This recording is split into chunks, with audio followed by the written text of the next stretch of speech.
This is the wild story of how 11-year-old Terry Joe became known as the Sea Orphan. On November 8th, 1961, a man named Arthur decided to charter a boat to the Bahamas with his family. There was Arthur, Jean, Brian, Terry Joe, and Renee. Arthur also decided to let his friend Julian and his wife join them for the vacation, and in return, he would act as their skipper. It was a nice, relaxing vacation for the first few days, but it would take a turn for the worst on day 5. Little Terry Joe would be woken up to the sounds of screaming on the main deck of the boat. As she slowly made her way up the stairs, she saw her whole family lying on the floor, not moving. She says that at this point, she knew that her family was gone. That's when Julian walked over to her. When she asked what happened, he only responded by telling her to go back to bed. She listened and made her way back to the bedroom. Soon after, she noticed that the boat was sinking. Water made it all the way up to where her bed was. That's when she ran back up to the deck of the ship where Julian was.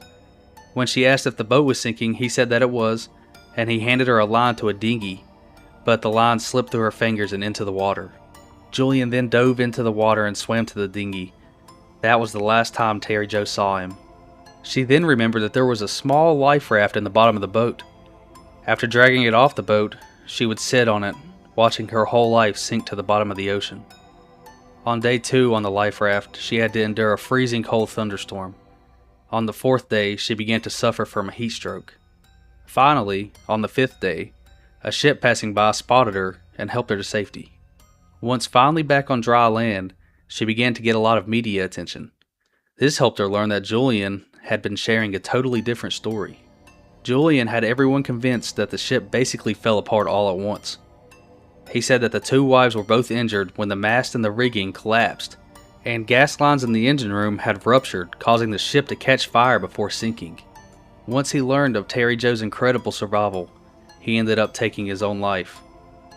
Terry Joe would end up changing her name, and she refused to talk to media about her experience for 20 years.